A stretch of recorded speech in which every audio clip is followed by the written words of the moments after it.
우리는 지금까지 사도행전을 계속해서 살펴봤습니다. 완전히 사도행전을 다 이렇게 한 것이 아니라 수고할 걸 없다면 그저 그냥 빨간 맛을 보면서 그 안에 그리스도의 진주를 찾아가고 있는 중입니다. 오늘 이제 28장, 다음 주는 이제 마지막 28장으로 사도행전이 끝납니다.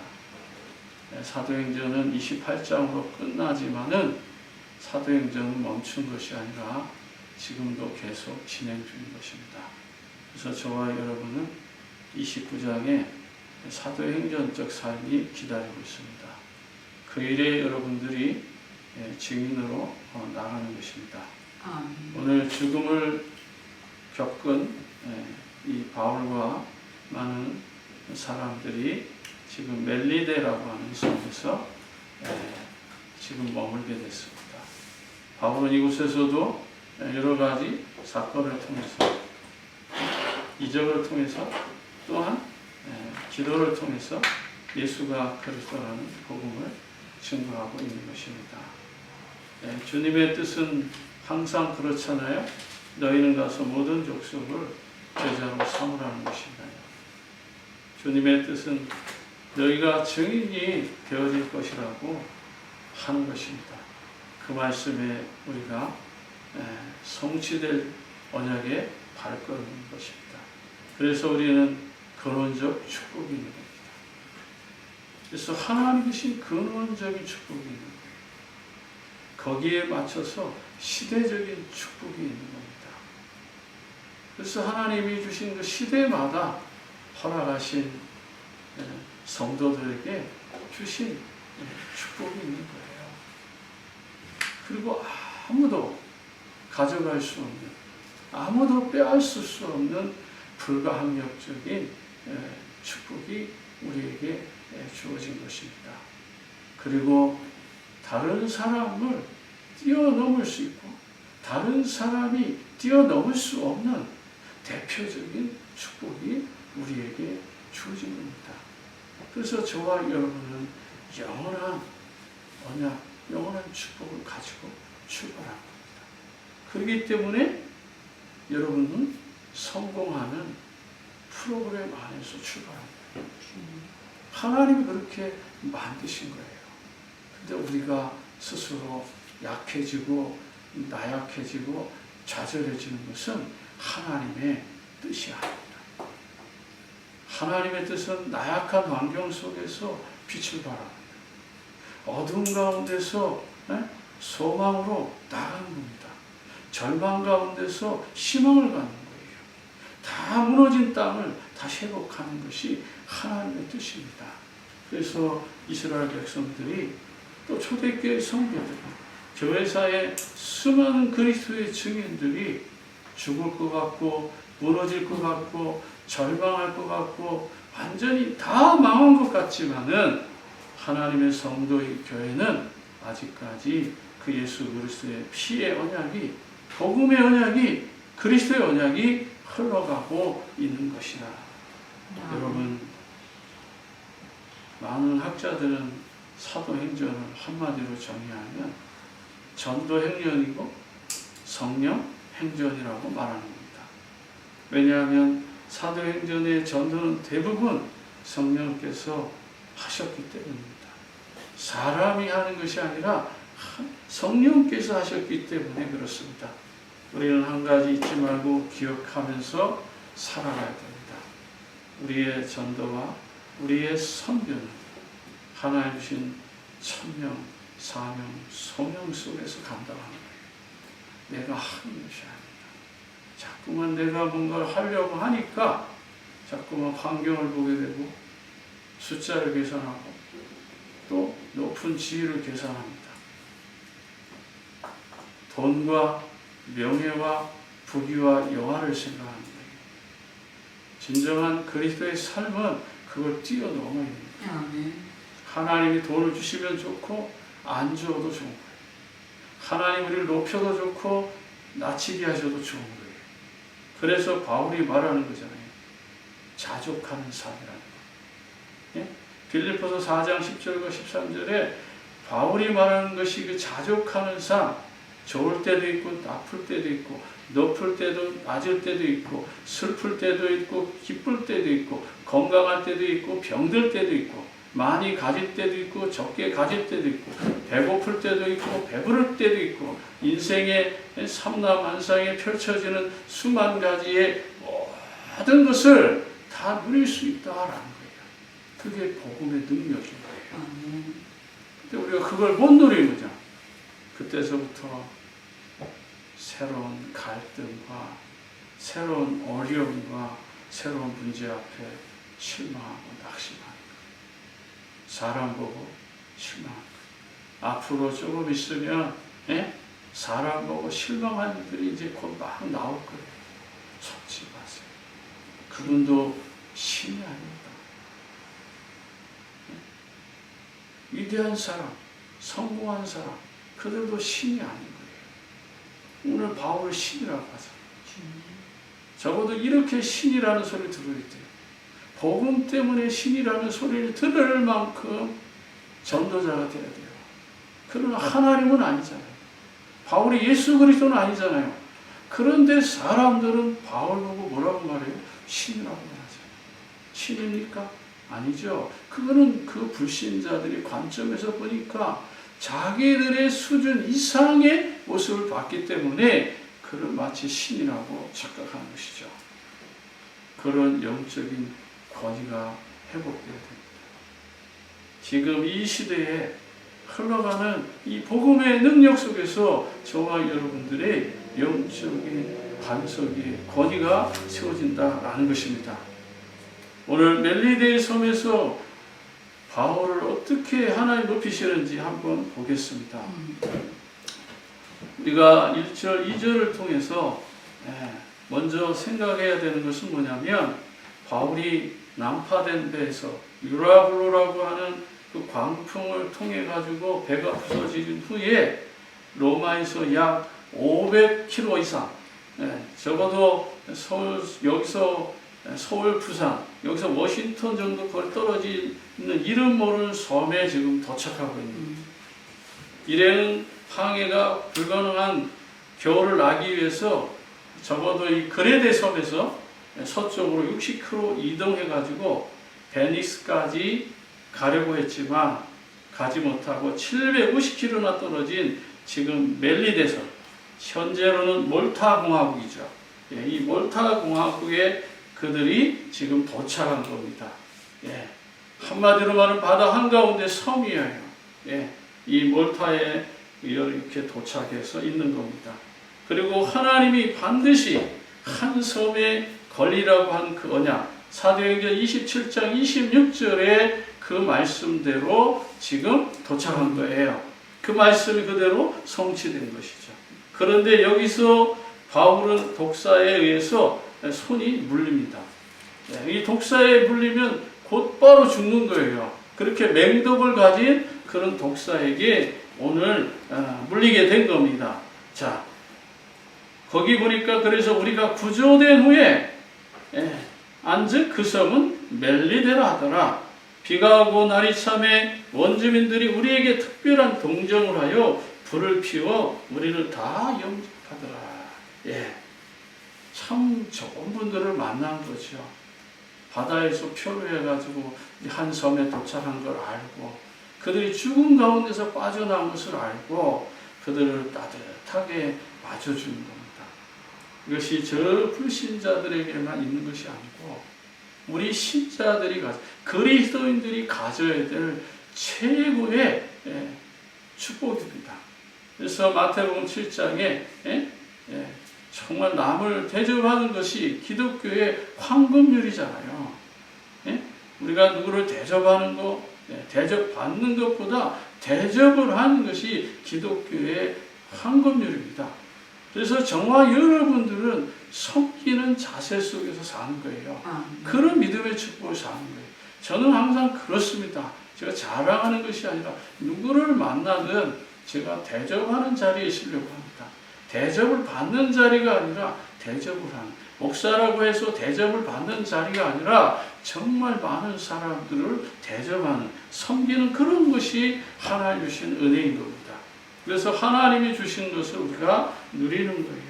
그런데 여기 보니까 비도 오지요, 또 날도 춥지요. 원주민들이 우리에게 특별한 동정을 하려 불을 피워서 다 영접한 겁니다. 몸을 따뜻하게 녹이게 하는 것이죠. 그랬을 때 바울은 또한 가만히 있을 수 없잖아요. 그래서 바울이 나무 한 묶음을 거두어가지고 불에 넣었는데, 이때에 그 나무 속에 숨어있던 이 뱀이 나와가지고 바울의 손을 딱 물어버립니다. 제가 아침에 이 가든에 이제 1시간 정도 운동, 호흡도 하고 하면서 가든에서 이렇게 물도 주고 하잖아요. 종종 이렇게 비닐을 들쳐내거나 또 이렇게 돌멩이로 들쳐내면 뱀들이 막 나와요. 뱀이 나오는데 아마 지금까지 뱀을 잡은 게 한 10마리도 넘을 거예요. 이 집 주변에 뱀이 그렇게 많은지 나는 처음 알았어요. 그래서 삽질을 하다가도 보면 뱀이 나오고, 그래서 뱀이 나오면 어떻게 해요? 원래는 멀리 갖다 버리고 살려줘야 되는데, 또 이게 흠집이 있으니까 어떻게 다시 또 찾아오잖아요. 그래서 제가 그 막대기에다 머리를 탁 칩니다. 그러면 기절을 하죠. 그리고 이제 저 길에다 내놓으면은 제 걸어지 못 가고 결국 말라 죽는지 어떻게 되는지 모르겠지만 하여튼 이 주변에 크지는 않아요. 뱀이 딱 한 30cm 정도밖에 안 되는, 어떤 건 10cm 정도밖에 안 되는 아주 작은 뱀들이에요. 이런 신발을 신고 있으면 뭐 물릴 일은 없겠죠. 이런 뱀들이 있습니다. 그런데 지금 바울은 그런 뱀이 아니라 큰 뱀이 그의 손을 물어버립니다. 짐승이라고 표현할 만큼 뱀이 적지 않다는 말이죠. 이런 손에 물렸습니다. 그런데 4절을 볼까요? 원주민들이 이 짐승 손에 매달려 있음을 보고 서로 말하되 진실로 이 사람은 살인한 자로다. 바다에서는 구조를 받았으나 공의가 그를 살지 못하게 함이로다 하더니, 그들이 판단하는 기준에는 참 놀랍게 바다에서 살아나왔는데, 그 유라굴로라고 엄청난 광풍에서 살아나왔는데, 정말 인생의 도덕, 윤리, 인간이 가지고 있는 모든 철학적 기준으로 봤을 때, 그 공의의 기준으로 봤을 때 이는 죽어야 돼요. 얼마나 불쌍하다는 거죠. 안타깝다는 거죠. 아니 저렇게 엄청난 풍랑 속에서 살아나오는데 이제 인생이 뭐예요? 저 독사에 물려 죽는다는 거죠. 한마디로 말하면 정말 불쌍하고 뭐 같은 그런 죽음이다라고 말하는 거예요. 그런데 바울이요, 그 뱀을 떨어버리니 조금도 상함이 없더라.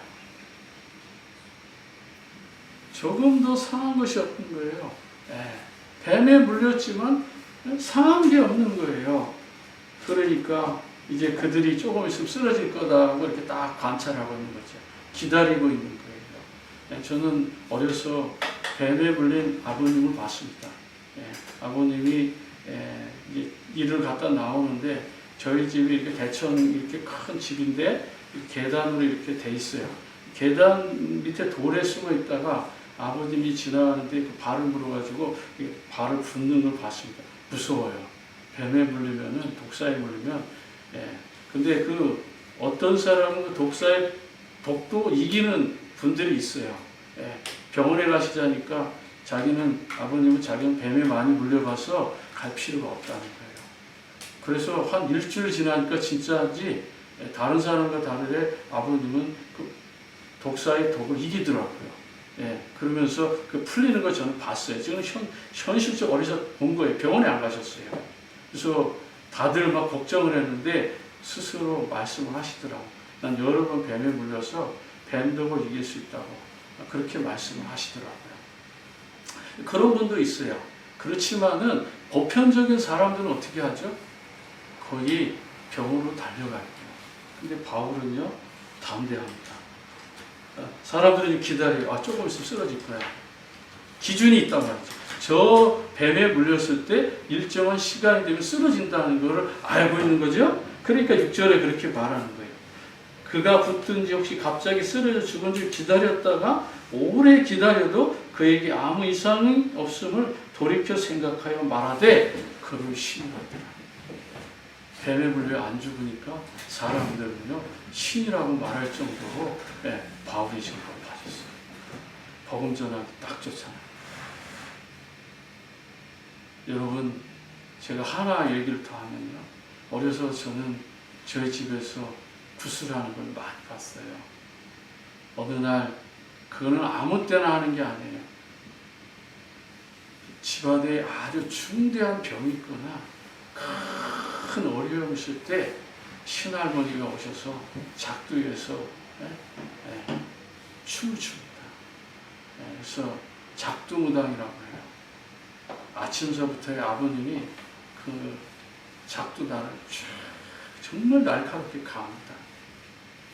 그리고 양쪽에 나무 토막이 있고 그 가운데 놓고 그리고 딱 그걸 하얀 실을 묶어요. 그 양쪽에 대나무가 2개 꽂혀져 있습니다. 저녁 되면 사람들이 오늘 작두 타는 무당이 구슬한다고 동네 사람들 다 모여요. 거기 한 100여 명이 쫙 모여서 그 작두 타는 걸 봅니다. 갑자기 신할머니가 바람을 딱 멈춥니다. 사람들이 긴장이 잘하죠. 2 발이 딱 얹힙니다. 2 발이 딱 얹자마자 동네 사람들이 그 자리에 다 엎드립니다.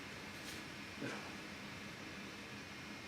그 신할머니가 거기서 한마디씩 딱딱 사람들한테 너 죽어. 너 7월에 어디 가지 마. 이렇게 그 자리에서 말을 합니다. 사람이 벌벌 떠옵니다. 그런데 유독 그 자리에 고개 안 숙이는 사람 한 사람 있습니다. 그 눈을 똑바로 바라보면서 저 귀신은 언젠가 이 집에서 내가 잡아버려야 되겠다. 이 집은 저 무당 때문에 나온다. 그렇게 어릴 때부터 그 독사의 눈을 바라봤던 제가 이제 목사가 되어서 지금 복음을 전합니다. 이게 우연이라고 생각하십니까? 그 신할머니가 작두에 딱 올라서는 사람 모든 동네 사람들이 다 엎드려 그 정도로 권위됐어요. 그런데 지금 반대가 되고 있잖아요. 바울이 복음을 가지고 딱 서 있으니까 바울을 신이라고 사람들이 말합니다. 사람들은 영적인 권위 앞에는 무릎을 꿇을 수밖에 없는 것입니다. 여러분, 우리의 싸움은 무슨 싸움입니까? 사탄과의 싸움, 마귀와의 싸움입니다. 죄와의 싸움입니다. 정말 불신앙과 불순종의 싸움입니다. 이 싸움에서 이기고 지느냐가 그리스도의 삶을 결정하는 것입니다. 바울은 믿음을 지켰습니다.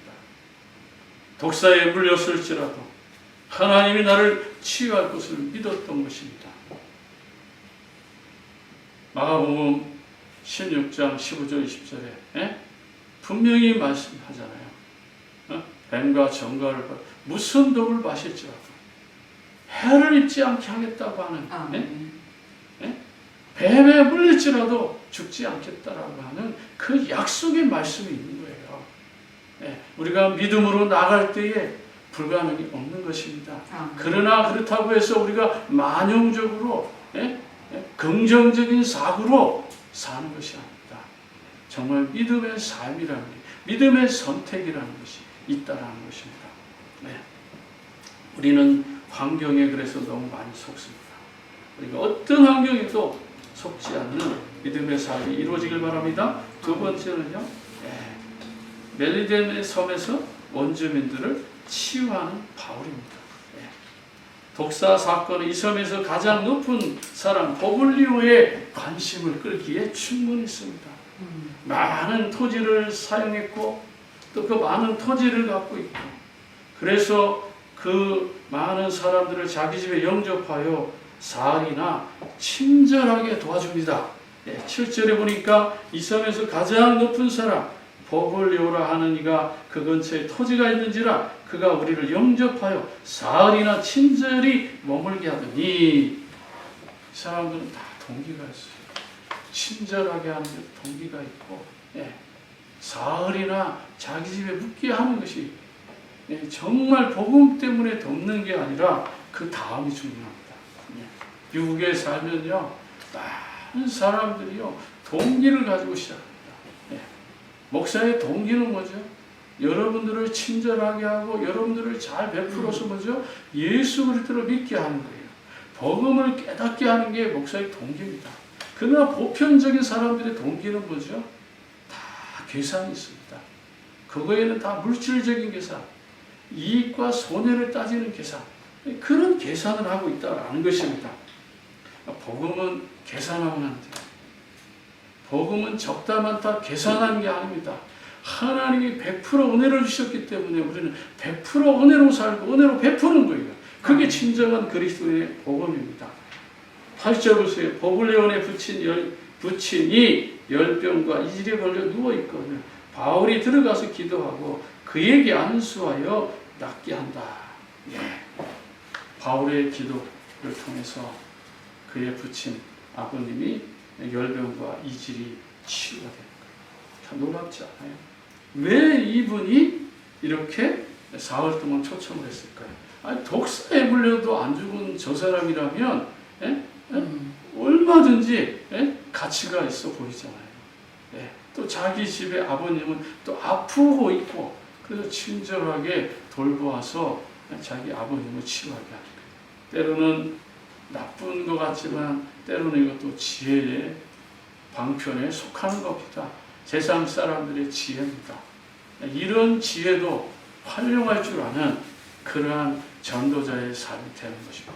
그래서 우리 렘넌트들이 세상에 나가면 정말 여러분들을 이용하려고 하는 수많은 사람들이 있어요.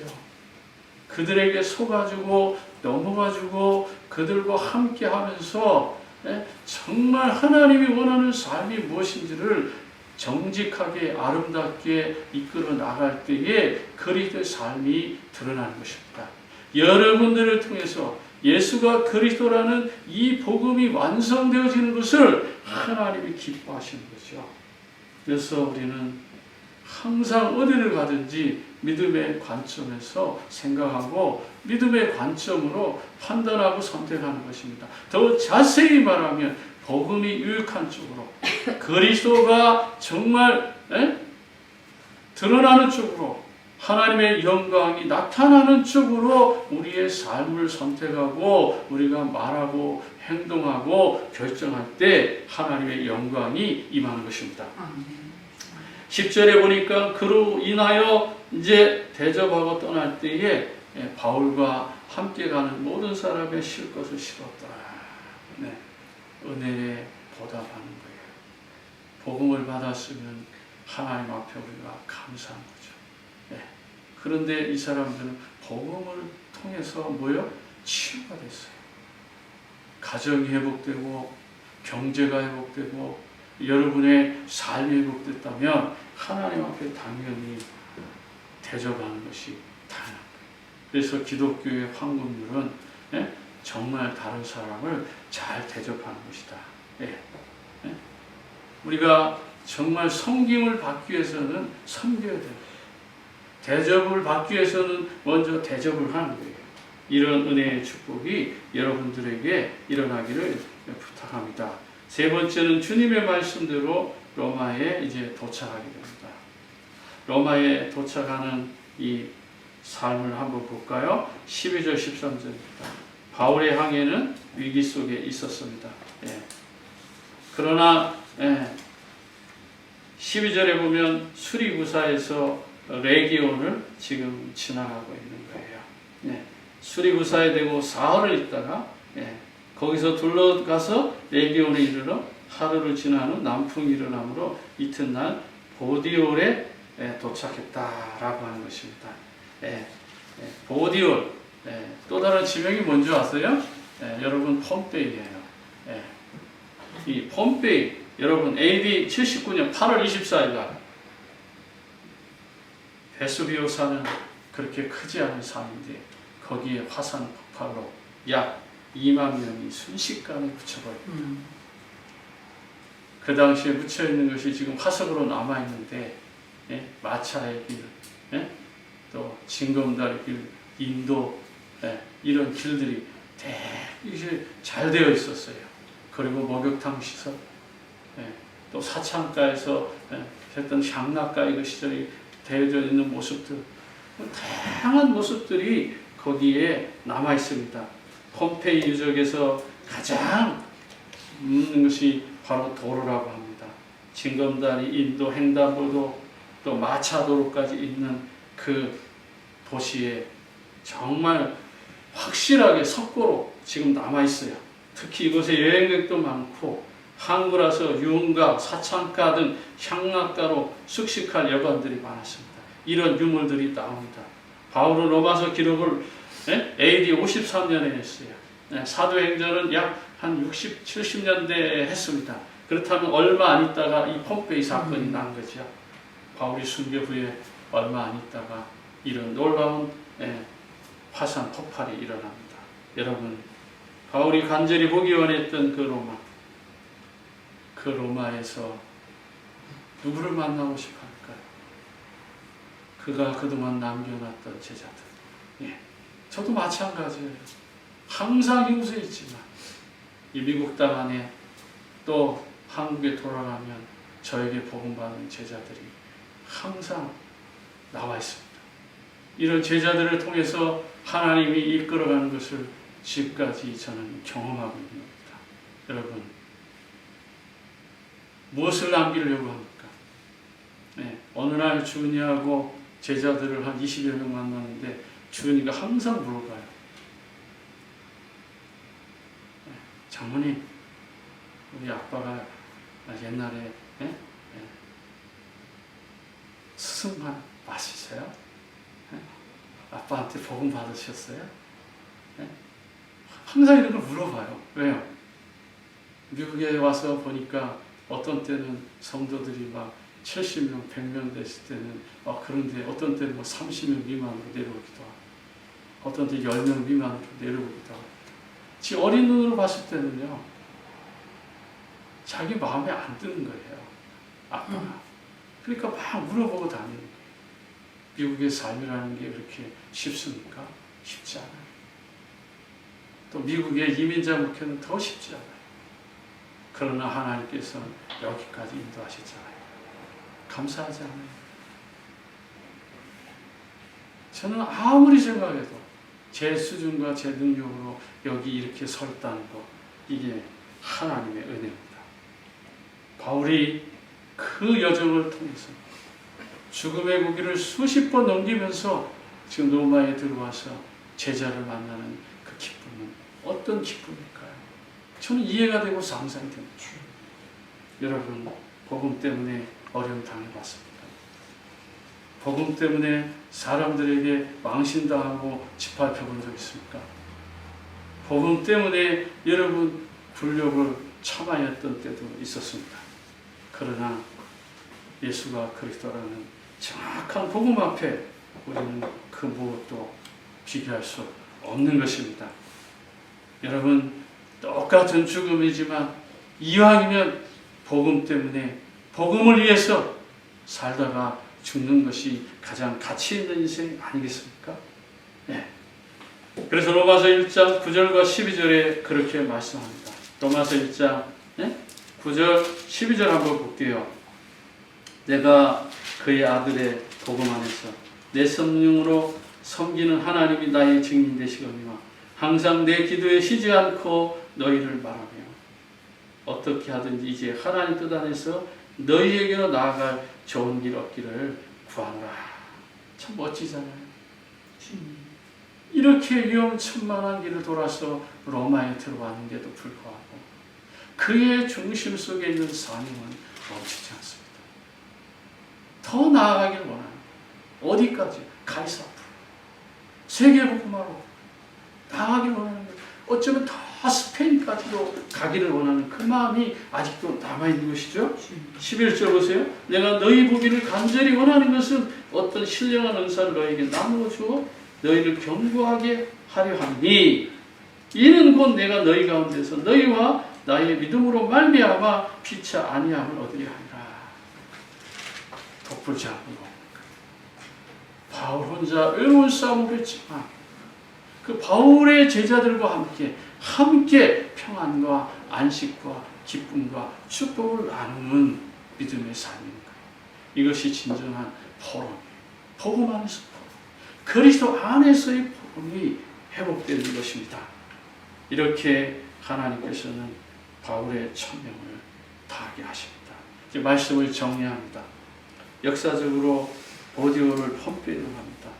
이곳에서 정말 수많은 사람이 죽었지만 지금도 이제 이곳은 하나의 민족으로 나라로 남아 있습니다.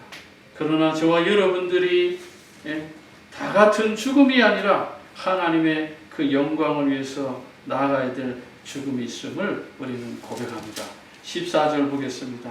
거기서 형제들을 만나 그들을 청함을 받아 이레를 함께 머무니라. 그래서 우리는 이와 같이 로마로 갑니다. 멋지잖아요. 이유가 있는 발걸음, 목적이 있는 발걸음, 하나님 영광을 드러내기 위한 발걸음. 그게 뭐예요? 전도자의 발걸음. 여러분들이 전도자의 발걸음으로 직장에 가고, 여러분들이 전도자의 발걸음으로 회사에 가고, 여러분이 전도자의 발걸음으로 사업을 하는 것, 그것이 하나님이 원하는 삶인 거예요. 나를 위해서 사는 삶이 아니라 주님의 그 크신 영광을 위해서 사는 삶, 거기서부터 하나님의 영광이 회복되는 거예요. 거기서부터 문제가 치유되고 가정의 문제, 직장의 문제, 사업의 문제, 미래의 문제가 거기서부터 회복된다는 사실을 기억하셔야 됩니다. 15절에 봅니다. 그곳 형제들이 우리 소식을 듣고 아피오 광장과 트레이스, 티베리까지 맡기러 오니 바울이 그들을 보고 하나님께 감사하고 담대한 마음을 얻으리라. 여러분 현장에서 여러분을 만났을 때 행복해지는 마음, 기뻐지는 마음, 담대해지는 그 마음이 뭐였죠? 복음이에요. 복음이 통한다는 것, 메시지가 통한다는 거예요. 메시지가 통한다는 것은 사명이 통한다는 거예요. 사명이 통한다는 것은 언약이 통한다는 거예요. 언약이 통한다는 것은 그리스도로 통한다는 거예요. 그럼 다 끝난 거죠. 그리스도로 통한다는 것은 뭐예요? 전도로 통한다는 거예요. 전도로 통한다는 건 뭐예요? 선교로 통한다는 거예요. 선교로 통한다는 게 뭐죠? 세계복음화예요. 세계복음화의 길로 통한다는 것은요, 렘넌트예요. 이런 언약이 여러분 가슴에 담겨졌냐는 거예요. 내가 살아야 됩니다. 내가 정말 복음 전해야 될 현장. 여러분 그곳에 과연 나는 무엇을 가지고 살 것인지 오늘 자신을 뒤돌아보길 원합니다. 서로 나누고 함께하는 많은 사람이 아니더라. 바울이 가는 길에 수천 수만 명이 모이는 게 아니잖아요. 베드로는 한 번 설교에 3,000명, 5,000명이 돌아오지만 바울이 가는 길에는 많은 사람이 모인 게 아니에요. 그가 남긴 로마서의 16장의 인물들은 뻑하잖아요. 30명도 안 되는 소수의 제자들을 남겼지만 그 제자들을 통해서 유럽 복음화가 이루어지고 세계 복음화가 이루어졌다라는 사실을 우리는 기억했습니다. 멜리데 섬에서 증인된 바울, 끊임없이 그 자리에 머문 것이 아니라 성령의 인도하심을 따라서 로마까지 들어가서 예수가 그리스도라는 이 복음을 완벽하게 증거했다라는 것입니다. 그래서 로마서 1장 1절과 2절에 이런 말씀이 있습니다. 예수 그리스도 중 바울은 사도로 부르심을 받아 하나님의 복음을 위하여 택정함을 입었으니 이 복음은 하나님이 선지자들을 통하여 그의 아들에 관하여 성경에 미리 약속한 것이라.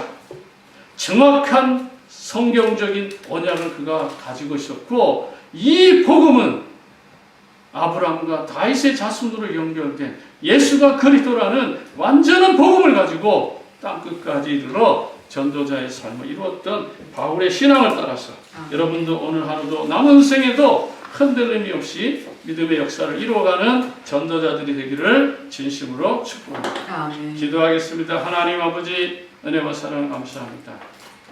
오직 예수가 그리스도라는 정확한 언약을 가지고 천명, 사명, 소명이 통하고 그리스도가 통하고 언약이 통하고 메시지가 통하고 현장이 통하는 전도자의 삶이 되게 하옵소서.